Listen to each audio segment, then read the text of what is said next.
Obrigada, agora tá. Eu vou na minha fala retomando um pouco do que eu falei.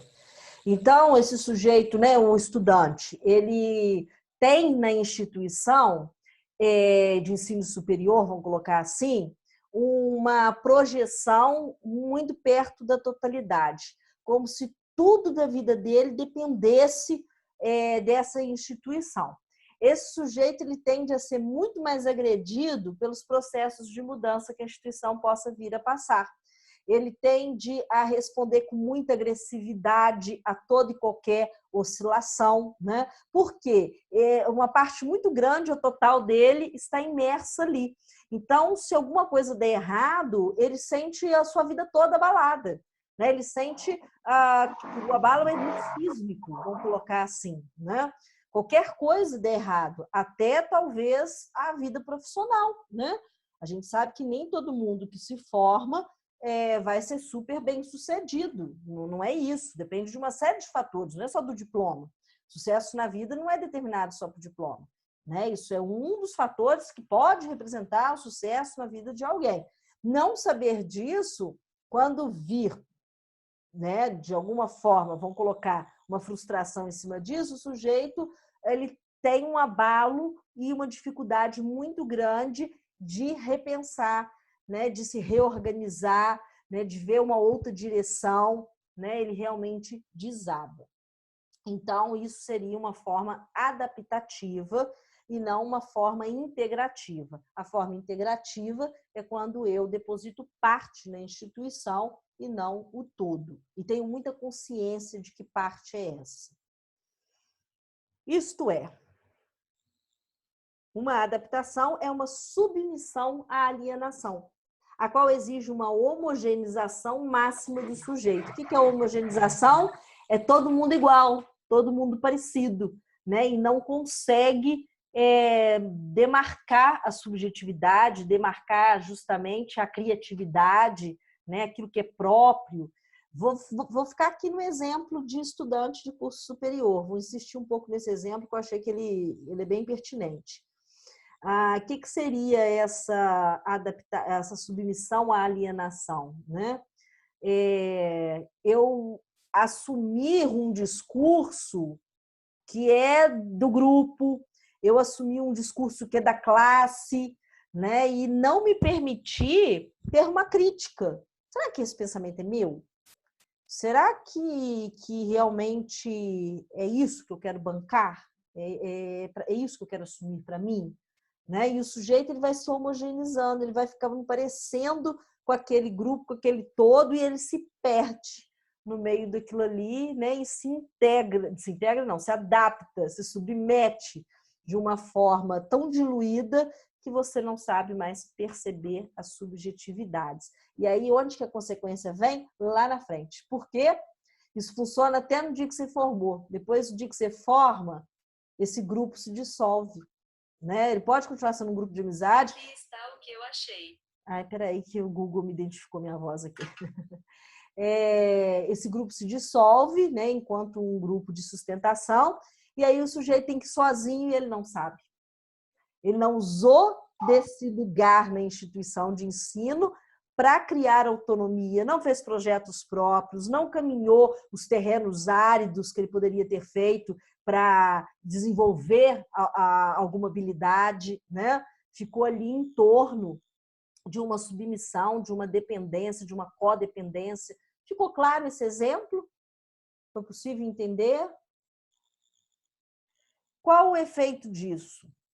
A tarefa do mando fica facilmente centrada na instituição, quando nós não somos integrados, mas somos adaptados. Sendo assim, o sujeito torna-se estereotipado, mais desumanizado e esvaziado. Trabalhei numa instituição que isso tinha um alto grau, foi um trabalho muito pesado, muito árduo, porque as pessoas elas não apareciam, né? Elas não davam opinião, aquilo que elas pensavam elas guardavam muito para si, só se autorizavam a trazer o que pensavam de uma forma agressiva, às vezes arrogante, né? Às vezes com o cliente. Então era assim, foi muito difícil trabalhar.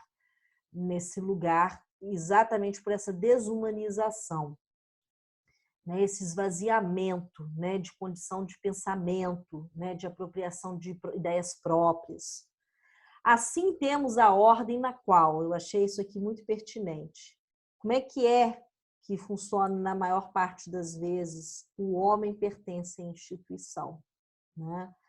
E que é essa estereotipia, que é essa homogeneização, né? E a psicologia institucional, ela deve ter como tarefa uma inversão. O trabalho do psicólogo institucional, ele deve ser subverter essa lógica e passar a ser a instituição pertence ao homem. É uma diferença gigantesca de uma estrutura de frase para outra. No homem pertence à instituição, eu tenho uma condição alienada, né, de submissão à alienação. Eu pertenço a uma ordem maior, recebo as ordens, cumpro e ponto.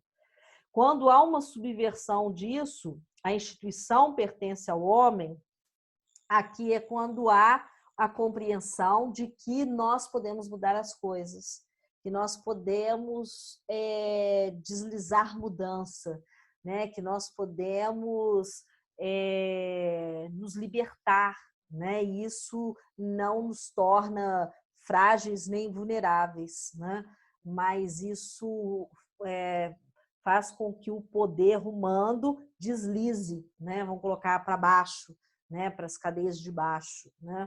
Então, acho que é um papel importantíssimo e o autor ainda vai colocar isso. A psicologia não pode dar garantias de fazer isso.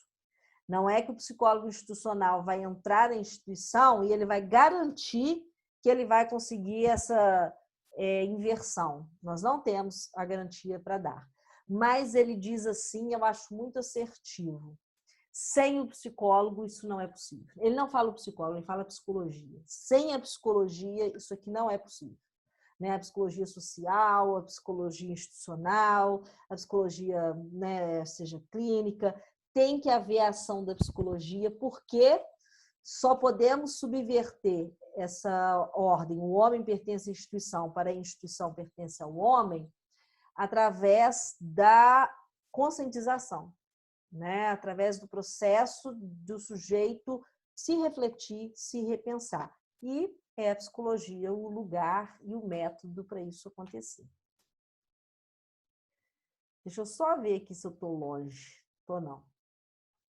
Tarefa do psicólogo.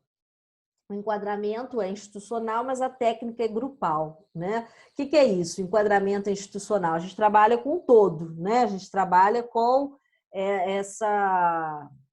Como é que eu posso colocar? Esse todo mesmo da instituição, né? Eu não trabalho com partes da instituição. Mas o lugar... Oi. Eu baixei os slides no Siga e a partir desse não está mostrando o texto. Eu não sei se é um problema no meu computador, é do arquivo, mas só tá aparecendo esses bloquinhos verdes. Não, é do arquivo mesmo, o meu verdes. também não tá, não. Ah, eu mando para vocês no WhatsApp, pode ser? Tá joia. Né? Acho que fica mais fácil. Se eu esquecer, alguém me lembra, por favor, tá? Me solicita que eu mando. Jaque. Oi? A Emily estava solicitando para entrar. Vê se aparece para você. Não. Parece não. Conseguiu? Acho que alguém entrou aí. Não, vou falar com ela agora, então. Tem até aqui no chat alguém falando, mas não... Já que a aula não está sendo... Ah, tá. A Ana Beatriz tinha me informado. É muita coisa na tela, eu não consigo... Estou aprendendo. Vamos lá. Então, o que é a técnica grupal? Nos grupos, né, que o psicólogo vai conseguir intervir, né? Não é que ele vai ficar partidário a um grupo de forma nenhuma, ele trabalha com um todo. Não é que ele vai atuar apenas em um grupo, em detrimento ao outro, não. mas são nos grupos, né, que o psicólogo vai conseguir deslizar, né, algum processo. E aqui explica isso melhor. Tipos de instituição. Nós temos instituições, aqui eu estou retomando, tá? Eu já até vi isso aqui com vocês lá atrás, vamos só colocar de forma mais técnica.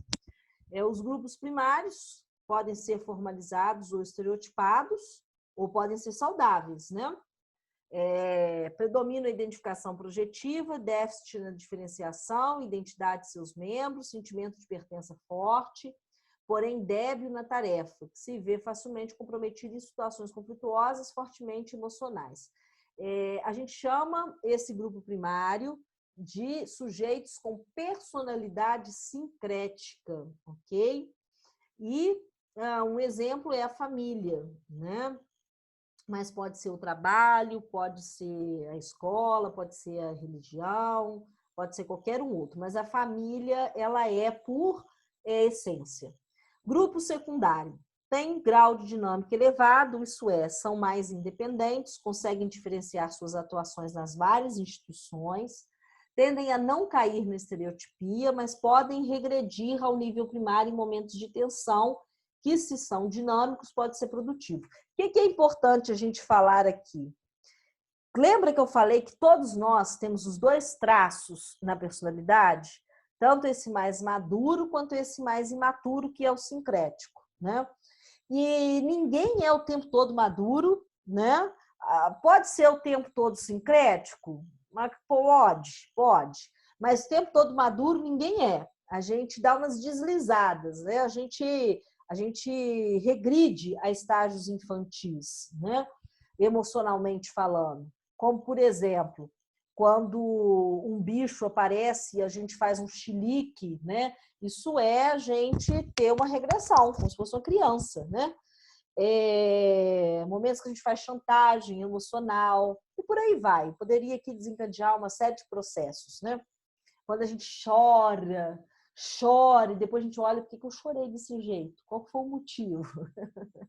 Então, ninguém é maduro o tempo todo. Então, na empresa, na instituição, mesma coisa. Uma instituição de grupo secundário, ela pode, por exemplo, com a chegada do psicólogo, naquele primeiro momento, ela ter uma regressão ao estágio primário, né? Ela ficar ali meio que num funcionamento sincrético, mas depois ela se reorganiza, e por isso que eles chamam de produtivo, porque ela opera alguma mudança.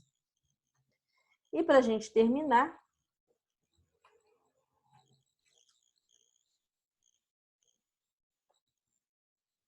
tarefa do psicólogo. Já falei, né? Ela é institucional, a tarefa é a técnica grupal, é transformar grupos primários em grupos secundários. Agora, se a situação for mais precária, né? Os grupos primários, eles podem ser primário do tipo saudável e ele pode ser primário do tipo formalizado e estereotipado, né? Então, a gente vai ter um trabalho maior de transformar esse grupo estereotipado em um grupo primário e depois do primário num grupo secundário. Jaqueline, a gente pode transformar a família num grupo secundário? Não, na minha percepção, não. Não seria talvez nem saudável. Por quê? Nós precisamos desse espaço, dessa instituição para ser depositária do nosso ego sincrético, né? Da nossa parte sincrética, da nossa parte infantilizada, da nossa parte imatura. E, geralmente, a família que acolhe isso é bom, né? Nos dando segurança para depositar a parte madura nas outras instituições. O ego tem aspecto... Oi? Mas ainda assim, é mais balanceado ou é uma coisa tipo, o primário é mais pro lado imaturo e o secundário mais pro lado maduro? Ou é tipo assim, os dois é balanceado e depende do sujeito e do que está acontecendo ali dentro? Não, o grupo primário ele é sincrético. Ele é um movimento em cima daquilo que o texto vai chamar de uma condição psicótica.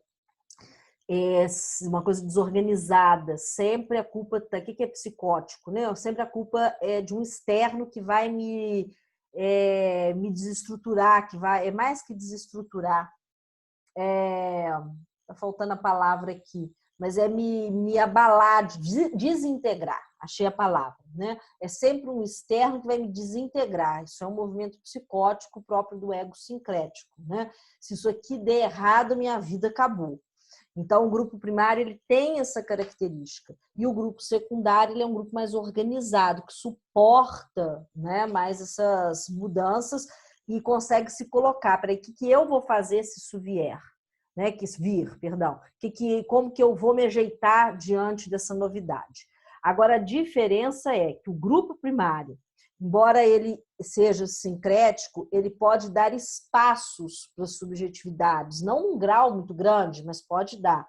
Ou ele pode ser tão extremado e aí tão patológico que os sujeitos ficam estereotipados. Tá? Eles ficam todo mundo com a carinha de todo mundo. Isso é tão engraçado que isso chega a uma coisa mesmo assim, caricatural.